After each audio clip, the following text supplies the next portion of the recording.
video. I am a social worker in a therapy session using solution-focused therapy with a 30-year-old female who recently found out about her spouse's infidelity and is contemplating whether to resolve the issue or to separate.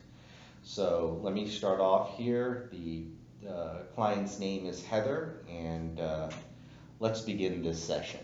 Okay. So Heather, can you tell me what brought you here today? So I've just been really anxious about what I should do. If I should move on from the situation, which is really painful, or if I should forgive him. Okay. And so, like, tell me, you're coming here into this session, okay? I understand the presenting problem. What are your best hopes for this session? What do you want to get out of this? I want to answer on what I should do. Okay. Sometimes it's difficult to find the answer. Sometimes you hold the answer to your own problems, and you do have those resources within you. My job really is to help you bring forth those whatever you have inside of you to deal or cope with this problem. So I'm more of a guide than anything else. So okay, so we have our best hopes. Let me put it this in another way. If tonight you were to go to sleep and tomorrow you woke up and the problems that you had today were gone, what would that look like and what would that feel like to you? I would feel relieved. Um, if I woke up and none of this had happened, I would feel so much better. So much better, okay. So tell me about this anxiety that you're having. When did it really start? When did you find out first about your husband's infidelity? I found out about 6 months ago. Okay, and when did this anxiety or the turmoil that you're going through, when did that start? It started a little, well, actually a lot before the last 6 months, maybe for a year, because I've kind of known something was going on. Okay. Well, and how are you functioning? You work currently or go to school or I work. work? Okay. hmm Well, you're pretty resilient and you seem to have a lot of assets there that's helping you deal with this situation, even though it's extremely hard. So, let's try to look at your strengths and what you have because I think you just have a lot of them. Let's first start off with this. Today, when you came in, okay, on a scale of 1 to 10, where would you say you were? I would say I'm on a 2. Okay, you're on a 2. So that's pretty low. Now, let me put it this way. Why is it that you're not at a 1? I would say, I'm still going to work. Mm-hmm. I'm still talking to family. Mm-hmm. Um, I am still living life, Okay. but I'm just really sad and anxious. Mm-hmm. Okay, I got it. And what would it take to get the scale, the score up by say 1, 2, or 3 points? What would it take right now? What in your life do you want changed? I would just like progress on what I would like to make a decision on what I should be doing. Okay. Okay. So let's see this. What do you think you should do now that you're going through this? You have this anxiety. Do you have resources? Do you have family support, social support? I have family support. Mm-hmm. Um, I go to church. Okay. Um, so that's about it. Okay. So that's helped you deal. And how about your husband? How's your interaction now with him after it was disclosed, his transgressions were disclosed? How's your interaction, your relationship with him? Um, I would say I really am just shut down. Mhm. Are you guys still living together? hmm Yes. Okay. So shut down in the sense that, how would you describe that? He goes to work too? Is he working, He employed? does.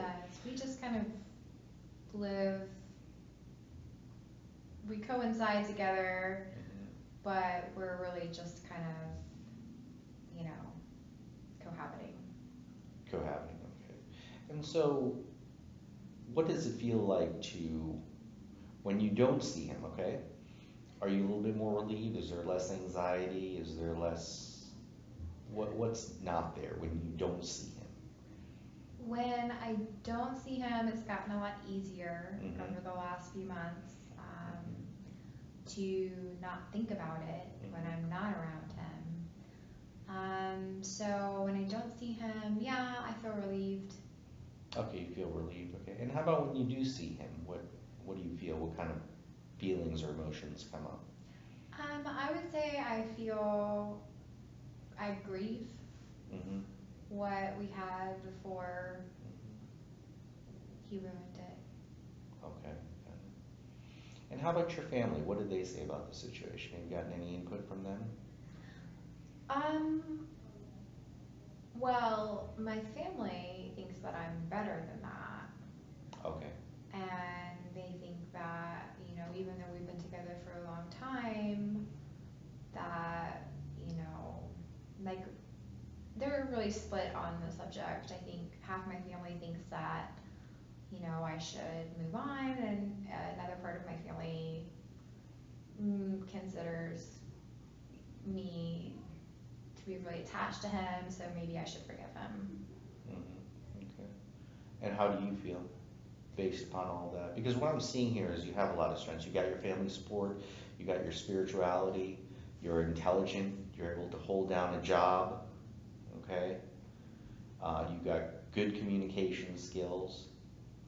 So there are so many assets which you have right now.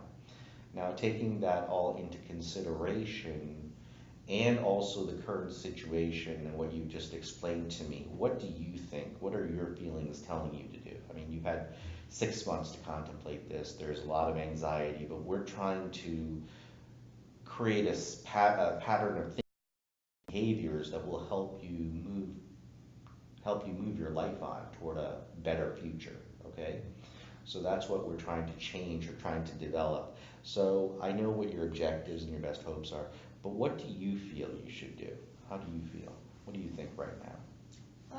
On one hand, I feel like I should have some dignity Mm-hmm. and leave him. Mm-hmm. And then on the other hand,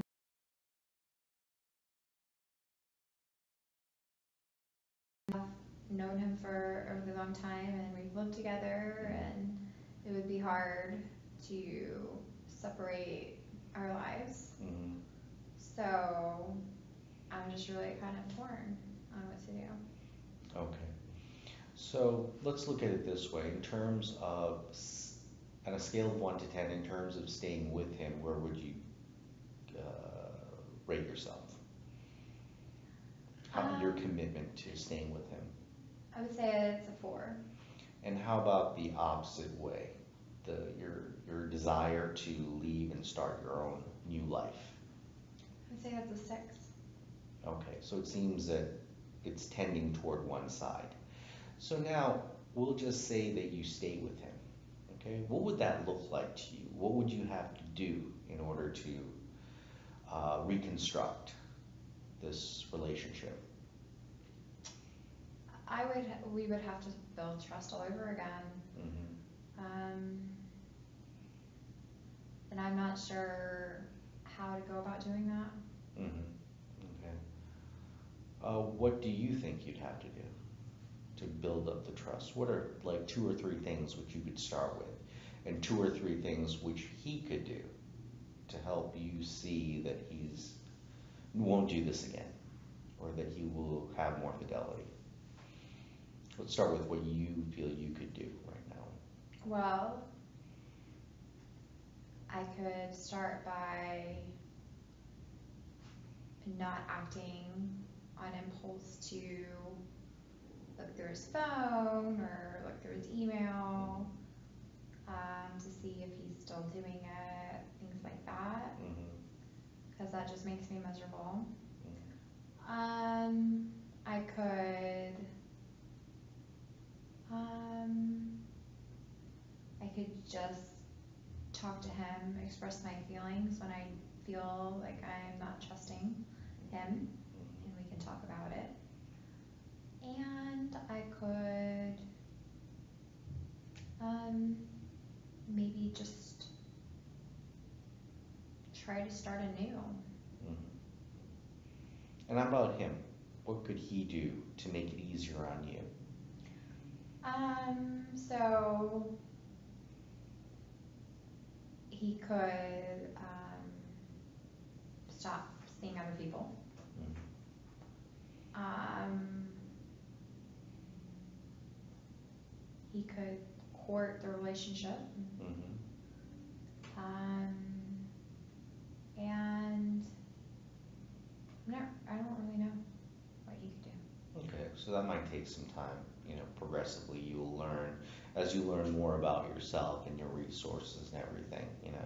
But you have been able to cope very well. I do have to compliment you on that, coping very well, seeing your own resources right now. Okay. Now I want to get to some feelings that you're having here, or let me step back. How does he feel about everything that he's done? Has he ever indicated to you how he's felt after the incident? He feels awful. Okay. He regrets it, or at least that's what he says to me. Hmm. He says he felt trapped in the situation. He couldn't get out. He knew that he was doing something wrong, Hmm. or he was just, I guess he felt caught up in the drama of it. Hmm. Okay. So he is he does acknowledge the fact that he did something wrong. He feels bad about it. So that so that kind of opens up the option, I think, of talking to him, as opposed to if he had said, no, this is not my fault, and was in denial over it. Um, so in a way, I think that's really good. And in terms of your feelings, your attitudes, you've been having this anxiety. Do you have anything else? Any kind of, I'm sure you have feelings of betrayal. Is that true? I just feel deceived. Deceived, okay. Shame, how about shame? Anything there? I I guess like I do feel a little shame now that you mention it about, well, why wasn't I good enough? Hmm. Or what was it about me that made him want to see somebody else? Okay, okay. So, I mean, given your situation and what happened, those are valid feelings, okay? Those are feelings that other people have also had as a result of an incident such as this. Um, but what we need to do is kind of move on. Now, you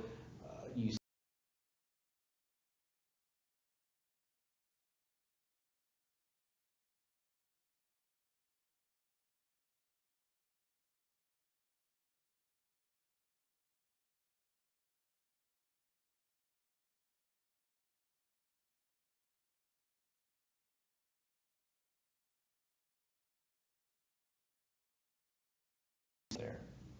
I just go on Sundays, Hmm. and I think I'm going to start going to a group meeting at church.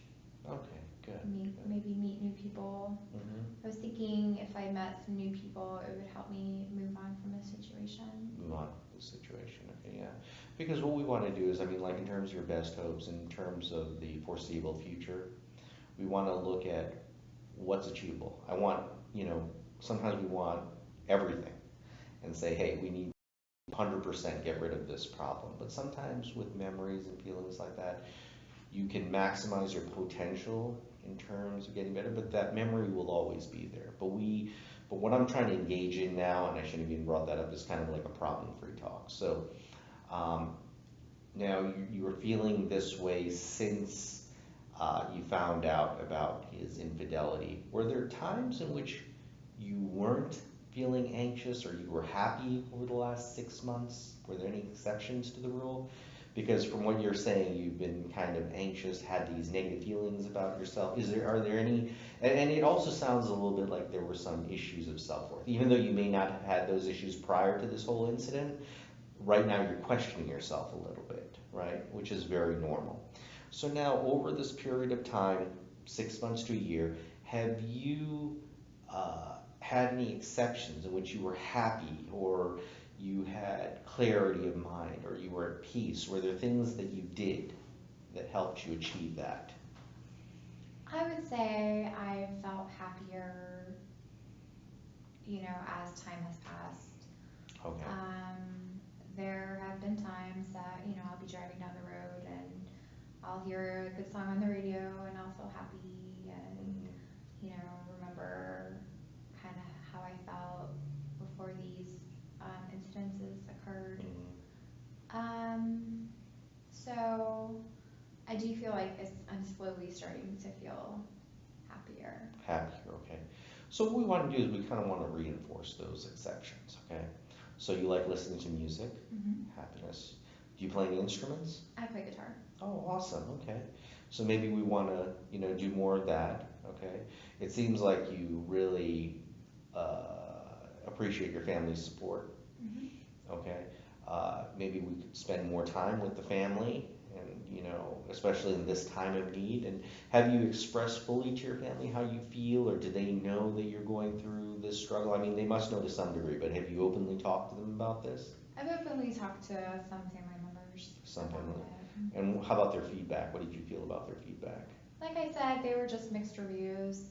Mhm. I felt supported from their feedback. Mhm. And they're ultimately just telling me that I should do what I think is best. Okay, got it. Okay, good, good. So, what else could we do? Now, you've mentioned a few things so that we could, um, like I said, the exceptions, the times in which you were feeling good. What else could we do to maximize those times? What could we possibly do? Could you take up other hobbies? Because it seems like you like a lot of stuff. It seems like in terms of church, you want to do more of church. You seem to be spiritual. It seems that you're musically inclined. It seems that you have a good family here. I think, do you appreciate their support? Do you feel that, is there an emotional component? Like, you didn't realize that they supported you before, or now you feel very supported? I feel an emotional component Hmm. of being supported from them, but I've always felt supported. Good, good, good. And maybe you said you wanted to make more friends, build up a better social support, like a relational system. Okay, I think that's all good. I mean, and what we need to do is what I'm trying to do is get to the answer to that, what you want, your best hopes, and get to the answer of that miracle question. That's the way I want you to feel. That's what we want to do in the progressive sessions. Okay, but this type of therapy, solution focus, is very time sensitive. So we're going to try to work within the frame of 5 to 8 sessions. Okay. And, I will be assigning you homework. And how do you feel about that? I feel okay about that. I'm Hmm. willing and eager to, motivate myself to feel the best I can. Okay. How about your husband? Would he be willing to share in some of that homework or discussion? And how do you feel about that if I were to ask you? Um, I think it really just depends how we progress during the sessions, if I feel like I want to include him or not. Okay. And how, it seems like he has a lot of remorse. You feel that he'd be open to coming into sessions? He would. Okay. And how would that feel for you if he came in? Um, I I'm not sure how I feel about that. Okay, that's fair. That's very fair. Okay. Um, so, I mean, I do have to say though, like just listening to you from this period in which, this first session and everything, I just see a lot of resilience. I see a lot of strengths. Um, that's my honest feedback. I see that you have, even though you do have all these external stressors, you're dealing with them extremely well. You've got a lot of support, okay? So we want to, but there is still some issues which are conflicting inside of you, and they bring up pretty intense emotions, I'm sure. So we want to work toward using all of the positive stuff which you have, okay, to try to reframe and redefine, kind of re-narrate what you've gone through so that you see it in a different way, okay? Because sometimes people see events in the past or bad traumatic experiences or negative events, and it kind of dominates their lives. There's a very negative and downtrodden kind of theme that runs there. So rather than looking at some of the events which you've gone through as being just these horrible, rotten things, we're going to try to turn that around and maybe see them as building blocks in terms of your character, as a growing experience, what you've learned from that. So that's what I'm really looking to do over the next couple of sessions. Are you on board with that? How do you feel? I feel great about that. Okay, thank you very much, Heather. All right, thank you. Okay.